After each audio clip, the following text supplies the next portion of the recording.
Alright guys, what's going on? Welcome in. So, in this one, I wanted to talk a little bit about running back Michael Carter, 4th round pick out of North Carolina. I'm super excited about, and ask the question, because I to be honest with you, I don't really think it's out of the realm of possibilities here. I think this can actually play out. Could Michael Carter be the RB1 of this team? So let's dive in. So we all had a expectation that the Jets were going to attack the running back position eventually in the draft, right? We just didn't really know when. When was Joe Douglas going to spend that draft pick on a running back? And we ended up going with Carter in round 4, early round 4. Coming in at 5'8", 200 pounds, Michael Carter is a shorter, shiftier running back with great bursts, and he can also do a lot of damage in the pass game as well. Whether you want to talk about little slip screens, check downs, stuff like that, Michael Carter is a very difficult ball carrier to bring down on open field. He continues to make guys miss, and he continues to help out the quarterback as that little security blanket out of the backfield. And one of the things that we keep hearing is that Michael Carter is such a great system fit for what the Jets want to accomplish on offense, and we have to ask the question, why? What about Michael Carter is so attractive for this zone blocking system? Why is it considered such a perfect match? And I think it starts with the system itself, right? When we're taking a look at the scheme, it's a lot of combo blocks, right, with the guard and the center moving together as one, shelving off defenders not only just at the point of attack but at the second level as well, just creating these mini highways for the running backs.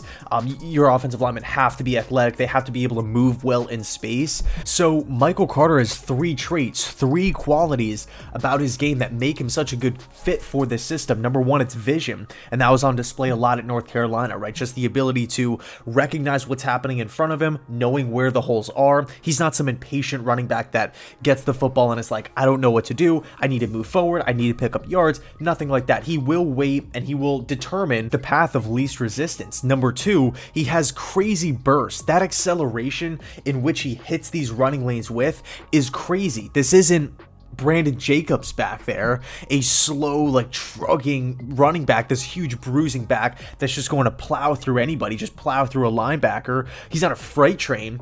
It's more so like a lightning strike. Like, the second he hits the lane, he accelerates through it quickly, which typically, looks good for, yards per attempt, all that good stuff, because he's able to pick up a lot of yards in a short distance. So it's always a plus. And then number 3, the ability to move horizontally, left to right. And of course, I guess this kind of goes hand in hand with why he's so hard to bring down an open field.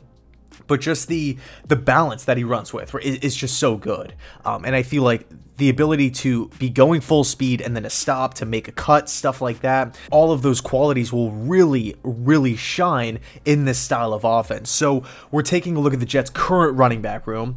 It's a loaded one, right? We have a ton of capable ball carriers. Number 1, Tevin Coleman, the free agent acquisition that actually spent time in San Francisco with Mike LaFleur in this offense. So I definitely envision Tevin Coleman being a part of this Jets offense in one way or another, whether he's the starting back or the third down back. I definitely feel like Tevin will get his fair share of volume, right, of load. Number 2, we have Ty Johnson, former Detroit Lion, played last season with us. It took him a while to get going, but towards the tail end of the season, he actually made some plays, and his breakout performance was against the Raiders, where I think he had over 100 rushing yards. He had a touchdown in that game, 22 attempts. Ty Johnson really came onto the scene in that game against the Raiders. Who else? Josh Adams, who was an absolute monster at Notre Dame. This guy, Josh Adams in college was a force. He was a force to be reckoned with. He has great size, 6'2", 220. Now that I'm kind of thinking about it, his breakout performance was also against the Raiders, same as Ty Johnson. I think he had over 70 rushing yards in limited attempts. So honestly, Ty Johnson has, young running back with an upside. Josh Adams, young running back with an upside with crazy college tape. We have Tevin Coleman coming in as a free agent, and we also have LaMichael Pirine, who was a middle round pick last year. He was a 4th round pick last season. Now, I know the word or the rumor is that LaMichael Pirine could be the odd man out because he might not be the best system fit, and the question is why. I think because Pirine is considered more of a bruising, yards after contact style of back. He might not be the most shiftiest guy, especially in open field. He's more of a downhill runner. But I don't want to cut LaMichael Pirine, not in the least. I don't want to put him on the practice squad. No, he was a middle round pick last season. I get that he's not Zeke Elliott. I get that he's not Christian McCaffrey, stuff like that, for sure.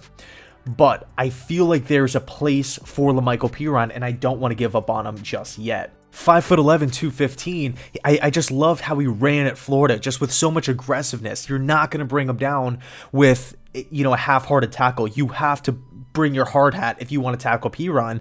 And I think the Jets can utilize LaMichael Pirine, even if he's not the best, you know, on paper system fit.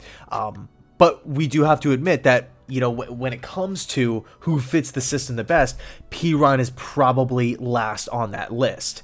Now, closing point, right? The last thing I do want to mention, you take a look at the San Francisco 49ers offense since Kyle Shanahan was brought in, right? So for the last couple of seasons, they haven't had the Zeke Elliott, the Alvin Kamara, the Nick Chubb, where it's one bell cow running back. He does a lot of different things really, really well, and the offense flows through one person. It's more so the offense flows through the scheme. So you look at all of the running backs that have contributed for the Niners offense over the last couple of seasons. It's not just been one guy. Right, it hasn't been. It's been Matt Breida, Raheem Mostert, Jerick McKinnon, Tevin Coleman, Carlos Hyde, Jeff Wilson. Who else? I remember Alfred Morris got brought in from Washington. He went to FAU. So we're looking at the 49ers' success over the past couple seasons in the running game. It's not just about the superstar. It's not about one guy. It's about the scheme. Now, I really, really feel confident, and I feel like a lot of the, you know, the videos I've been making lately, it kind of comes across as a little, you know, homery. Like my head's in the clouds a little bit. I'm kind of, you know, expecting so much from this Jets team, but I'm just being honest. I haven't felt this confident about a Jets team, this good about a Jets team, a Jets roster in ages, in so long. And when I look at this running back room specifically, I feel great about it, right? Even before we added Michael Carter, I felt really solid about the running back room. Now we're bringing Carter into the mix, a candidate to be the starting running back one of the team. I think there's a very real possibility that he could be the starting guy, the guy that rolls out there with the starting offense. And I think it's going to be really exciting. I cannot wait for the preseason. Let me know your thoughts down below in the comment section. Do you want to see Michael Carter out there as the starting back, or should we roll out Tevin Coleman because of the knowledge, the experience, the NFL success, also the, you know, just, I guess, the success in the offense as well, or maybe another one of the younger guys, Ty Johnson, Josh Adams.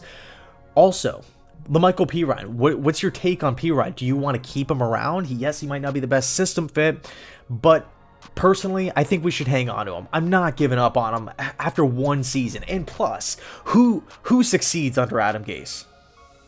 Who?